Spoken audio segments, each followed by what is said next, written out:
जीव रक्षा की अति विनयतावादी अगर ले आओगे तो एक बूंद पानी में 36,450 जीव होते हैं, इसलिए पानी का ही निषेध करना पड़ेगा पूजा पाठ अभिषेक के लिए। और अगर जीवों को ही अगर देखने लगोगे तो पानी में तो पैदाइशी ही 36,450 जीव है एक बूंद में, दूध में पैदाइशी एक भी जीव नहीं है। अंतर मुहूर्त तक वो वैसे ही शुद्ध है और गर्म कर लो तो 24 घंटे भी शुद्ध है। अगर जीव रक्षा मानते हो तो पानी से ज्यादा शुद्ध दूध है, दूध का प्रयोग करो, पता लग जाएगा। लेकिन परंपराओं के नाम पर कुछ भेद होने लगे। 2 द्रव्य हट गए इसलिए। अब उसके उपरांत फिर आगे बढ़ गए और फिर आगे बढ़े तो 2 द्रव्य बच गए। कौन कौन से बचे? अक्षत और फल। कौन कौन से बचे? अक्षत और फल। अब उसमें भी फल में लड़ाई होने लग गई। किस में लड़ाई होने लग गई? फल में लड़ाई होने लग गई। अगर जो सीधा का सीधा छिलका वाला नारियल चढ़ा दिया पानी वाला, वो 20 पंथी हो गया, और ये गोला चढ़ाने लग गया, वो 13 पंथी हो गया, और इसको ऊपर से छील दिया और फिर चढ़ाया शुद्ध 13 पंथ। यही चल रहा है, आप देखिएगा। भगवान के चरणों में फल चढ़ाने कहा था, दल नहीं। छीलने के बाद दल होता है और छीलने के पहले फल होता है। शास्त्र की बात बता रहा हूं, समझने का प्रयोग करना, बस उलझने का प्रयोग मत करना। समझोगे बहुत कुछ पा जाओगे, उलझोगे जो है तुम्हारे पास उसको भी धीरे धीरे खो जाओगे, ये मान के चलना। अब वो चल गया, नहीं तो पहले और आज भी परंपरा देखो श्रीफल चढ़ाने की है, क्योंकि एक साथ ही उसी में 8 द्रव्य समाहित हो जाते हैं। जल उसके भीतर ही है, सुगंध देता ही है, अखंड पूरा है, उसी में नैवेद्य मिठाई पूरी नारियल की बन जाती है, उसी में तेल लगा लो दीपक भी जल जाता है, उसी के छिलके को धूप भी बना लो, और नारियल अपने आप में पूरा फल ही, पूरा 8 अर्घ उसमें ही समाहित हो जाता है। इसीलिए जब कभी भी चढ़ाते थे तो आप वही करते थे। लेकिन ये सब चीजें अलग अलग होती चलेगी और समाज में बिल्कुल ऐसा झगड़ा हो गया है कि कुछ कहा नहीं जा सकता। अब फल के झगड़े हो गए, फल में ये सब बातें हो गई, और उसके पीछे कितनी लड़ाइयाँ हो जाती है आपको पता है कि 1 मिनट में आपकी बुद्धि अलग आ जाती है। कोई व्यक्ति धोती दुपट्टा पहन करके मेरे अंजलि में एप्पल अनार डाल देवे तो आप कहते हो कितना श्रद्धालु है कि दूर से आता है और महाराज के हाथ में फल देता है, और वही व्यक्ति हाथ की जगह पाँव में चढ़ा देवे चरणों में, बोले 20 पंथी कहाँ से घुस गया। पाँव में चढ़ाए अलगपन, हाथ में मेंटेलिटी। आपको कुछ भी लगे बुरा या अच्छा, समझने की चेष्टा करना, केवल समझने की चेष्टा करना कि टेंशन कहाँ पर है, धर्म का विध्वंस कहाँ से हो रहा है, उलझने अशांति कहाँ से आ रही है, टुकड़े टुकड़े क्यों होते चले जा रहे हैं। बाहरी टुकड़े टुकड़े गैंग नहीं है, बहुत इधर भी टुकड़े टुकड़े गैंग हो गए, अलग ही चल रहा है। अब बच गया कौन सा? अक्षत। कौन सा बच गया? अब स्कूल कॉन्वेंट ऐसे ऐसे आ गए हैं, वर्तमान की शिक्षा पद्धति ऐसी आ गई है, काल मार्क्स ऐसा आ गया है, अन्य पद्धति ऐसी आ गई है, जब भी चावल लेकर के आते हैं तो लोग आपसे कहने लगते हैं, अरे भगवान कोई भूखा है क्या जो उसे तुम चावल चढ़ा रहे हो? अरे भिखारी को खिलाओ तो कम से कम उसका पेट भरेगा। तो आज के नई पीढ़ी के लोग भगवान को चावल चढ़ाने में अलग महसूस करते हैं, बाहर खिलाना ज़्यादा महसूस करते हैं। ये आपकी पूजन की परंपरा धीरे धीरे ऐसे लोप होती चली जाएगी। और उस लुप्तीकरण में और साथ हो गया है कि जब से आजकल वर्तमान में केवल अभिषेक करके भागने लग गए हैं लोग, अष्टद्रव्य से भगवान की पूजा भी नहीं करते हैं। पूजा की परंपरा का जब लोप होने लगेगा तो वही हिंदू पद्धति आ गई, मंदिर में जल चढ़ाएगा और 9-2 11 हो जाएगा। वही परंपरा तुम लाने की चेष्टा कर रहे हो। नहीं तो मंदिर में अभिषेक करते हो तो एक पूजन जरूर कर लेना अष्टद्रव्य से, ताकि तुम्हारी परंपरा तुम्हारे बाद भी जीवंत रहे। अन्यथा अभिषेक करके भाग जाओगे, तुम जैन धर्म को धूमिल करने वाले कहलाओगे, पापी जीव कहलाओगे, और कुछ भी कहलाने वाले नहीं। हिंदुओं में यही कहा गया है, जल चढ़ाओ शिव जी को और 9-2 11 हो जाओ। इधर तुमने पुष्प और फल हटाया, वो डलिया लेके आने लग गए। इधर तुमने दीप और धूप हटाया तो ईसाई और मुस्लिम दीप और धूप से ही काम चलाने लग गए हैं। आपकी चीजें सब बाहर जा रही, ख्याल करना। और सारे धर्म है, 363 मत महावीर स्वामी ने ही चलाया है, और आदिनाथ के पोते के रूप में, और वही परंपरा धीरे धीरे भटकती चली जा रही है।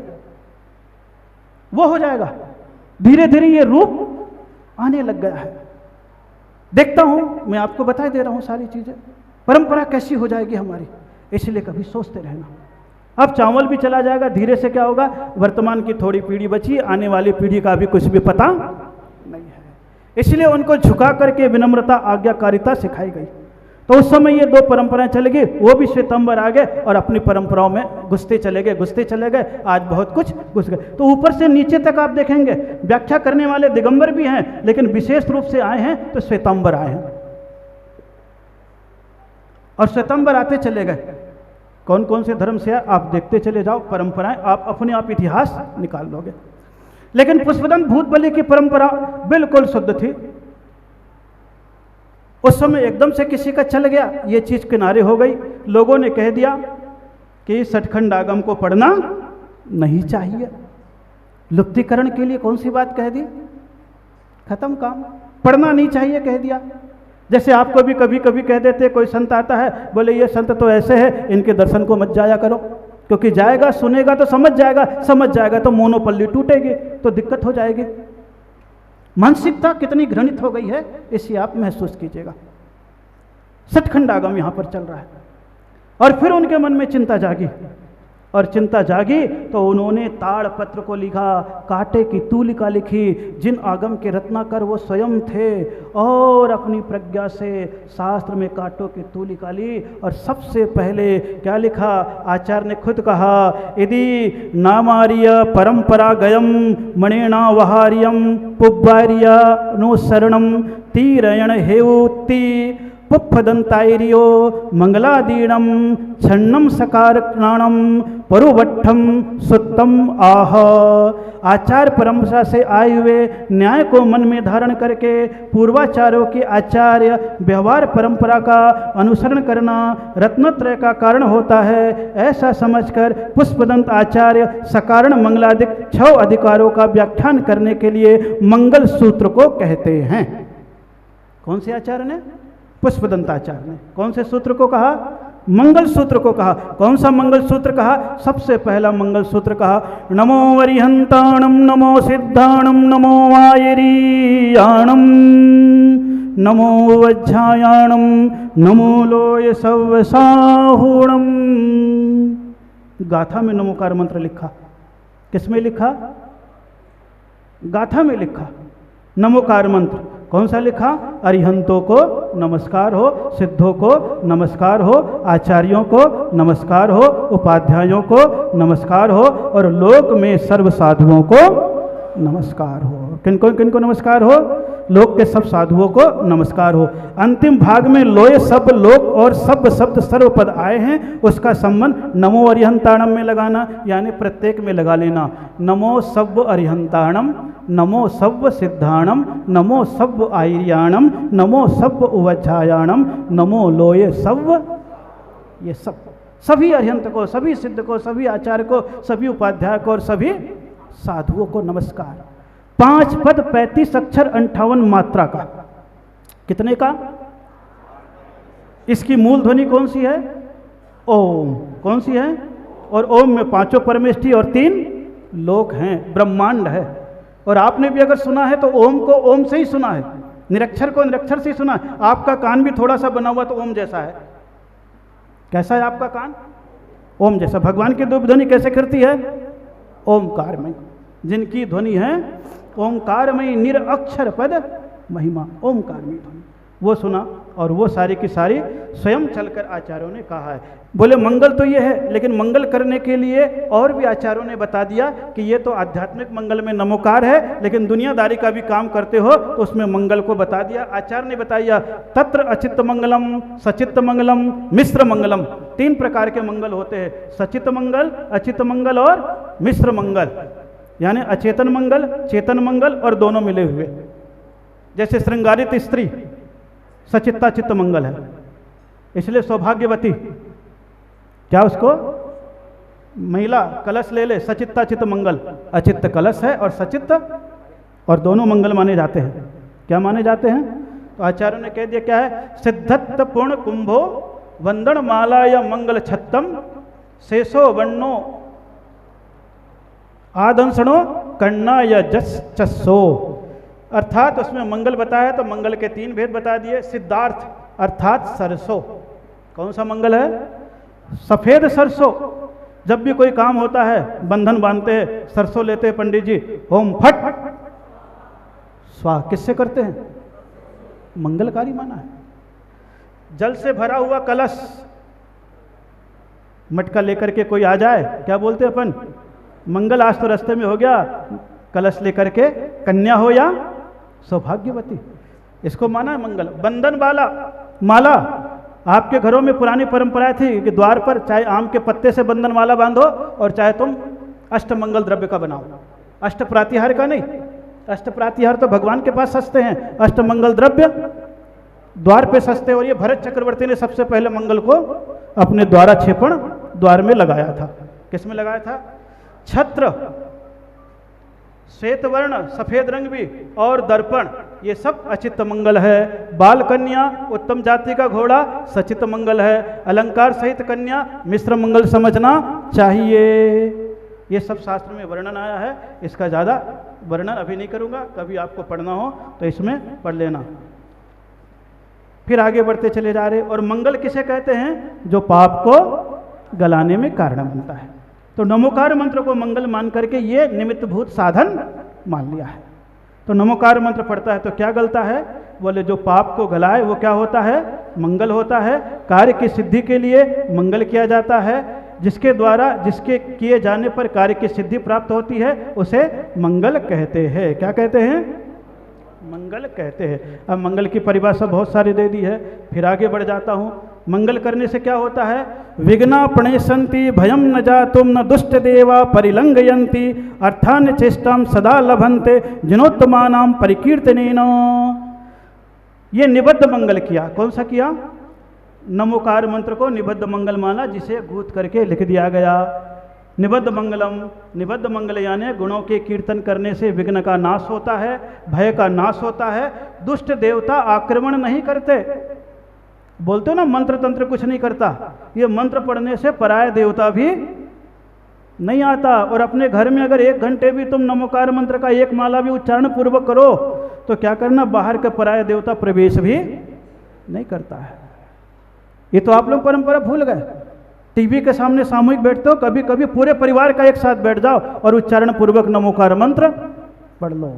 धूप खेलो तो और ज्यादा, घर में भी कर सकते हो, कोई मनाही नहीं है।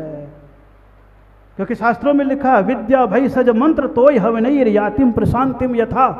विद्या भैषज मंत्र और जल और हवन, इन सब कारणों से तुम्हारे विघ्न और रोग का भी नाश होता है। मैं नहीं कह रहा हूं, आप लोग रोज शांति भक्ति पढ़ते होंगे, उसमें ये लाइन जरूर दोहराते हैं। ये सब शास्त्र में है, लेकिन आप लोग पढ़ते नहीं हो, इसलिए आपकी बुद्धि मंदता का दुरुपयोग कई लोगों ने कर लिया।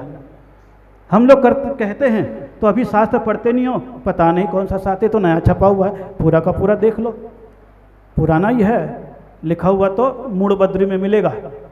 कहाँ मिलेगा? मूड़बद्री में मिलेगा। 11 रुपए दे करके दर्शन करने के लिए आप जाते थे। तो मंगल 2 प्रकार का, निबद्ध मंगल और अनिबद्ध मंगल। तो नमो रिहंताणम, ये सब मंगल है। ये और ये मंगल के बारे में कहाँ पर कहा, तो आचार्यों ने लिख दिया है पंचशैल पुरेरंबे चिवले पब्बदुत्तमे नप्पादुम समाइन्ने देवदानव वंदिदे। अब आप देखो क्या लिख दिया, ये मंगल में कहाँ लिख दिया? पंचशैलपुर। पंचशैलपुर किसे कहा? पंच पहाड़ी अर्थात 5 पर्वतों में शोभायमान राजगृह नगर के पास रमणीक नाना प्रकार के वृक्षों से बाद देव तथा दानुओं से बंदित सर्वप्रतों से उत्तम विपुलाचल नाम के पर्वत के ऊपर भगवान महावीर स्वामी ने भव्य जीवों को अर्थ का उपदेश दिया, अर्थात दिव्य ध्वनि के द्वारा जीवादि पदार्थ मोक्ष मार्ग का उपदेश दिया। किसने दिया? सबसे पहले भगवान महावीर स्वामी ने। कहाँ पर दिया? कहाँ पर दिया? विपुलाचल पर्वत पर दिया। कहाँ पर दिया? और किसको दिया? तो क्या लिख दिया? गौतमेन गोधमो विप्पो चाऊपेयम सणंगदी नाभेण इंद्र भूति शीलवम ब्रह्मणोत्तमो। किसको दिया? अब देखिए एक एक श्लोक भी है और हिंदी अर्थ भी है। गौतम गोत्री किसको दिया? गौतम गोत्री विप्र वर्णम के चारों वेद और सठंग विद्या का पारगामी शीलवान और ब्राह्मण में श्रेष्ठ ऐसे वर्धमान स्वामी का प्रथम गणधर इंद्रभूति गौतम स्वामी के नाम से जो प्रसिद्ध हुआ है उसे। सबसे पहले विपुलाचल पर पद 66 दिन तक उपदेश नहीं खिरा, उसके उपरांत दिया तो गौतम स्वामी को। किसको दिया? अग्निभूति, इंद्रभूति और वायुभूति, तीनों के 500-500 शिष्य थे, 1500 शिष्य। देख लो आप, बड़े छोटे का कोई भेद नहीं। पारसनाथ के चेले उनके समोसरण में बैठे हैं, उनके सामने दिव्य ध्वनि नहीं खिरी। 66 दिन तक मौन रहे, क्योंकि कभी कभी पुण्यात्मा और धर्म के ज्ञान का परिसमय आता है, तब इस प्रकार के उपदेश भी करना प्रारंभ हो जाते हैं। गौतम स्वामी ने 66 दिन के बाद उपदेश दिया, वो पहले गणधर बन गए। क्या बन गए? पहले गणधर बन गए। फिर इन्होंने गौतम स्थिविर, लोहाचार्य, जम्बू स्वामी, ये तीनों ही 7 प्रकार की रिद्धियों से युक्त सकल स्रोत रूपी सागर के पारगामी होकर अंत में केवल ज्ञान को उत्पन्न कर निर्वाण को प्राप्त हुए। उसके उपरांत पूरी की पूरी परंपराएं आपको बता दी गई थी। क्या कर दी गई थी? बता दी गई थी, कल बता दिया था आपको। इसलिए पूजा पुष्प बलि शंखम तूर रद संकुला कदा, इस पर बताया जा रहा है कि यहाँ पुष्प, बलि और शंख तूर्य जाति के वाद्य विशेषों के नाद से बड़ी भारी पूजा की थी। ये ग्रंथ की पूजा का वर्णन आ गया। फिर जब वो परंपरा से आए हुए श्रुत ज्ञान को 683 साल, कितने साल बताया था कल? 683 साल में पूरे के पूरे करीब 55-60 मुनिराज हुए हैं, जिनका अंग ज्ञान चलता रहा। फिर धरसेन स्वामी के पास आया। किनके पास आया? धरसेन स्वामी ने पुष्पदन भूतबली को दिया, और पुष्पदन भूतबली ने नमोकार के साथ ग्रंथ को लिखा। और ग्रंथ को लिखा तो क्या कहा? इनको क्या कहा गया है? जो आप लोग बदल चुके हो वो शास्त्र में लिखा हुआ, पेज नंबर 73, कभी भी पढ़ लेना। ये सठखंडागम है, मैंने नहीं छपाया है। किसने नहीं छपाया है? हाँ, उसी में, और इसी में चिन्ह लगा करके रखता जा रहा हूँ। तदो मूल तंत कत्तारा वड्डमान भड्डारवो अणुतंत कत्ता गौतम स्वामी ओ तंत कत्तारा भूत बलि पुफयंता देयो वीराग दोषा मोहा मुनिवरा। एक एक शब्द को देख लो।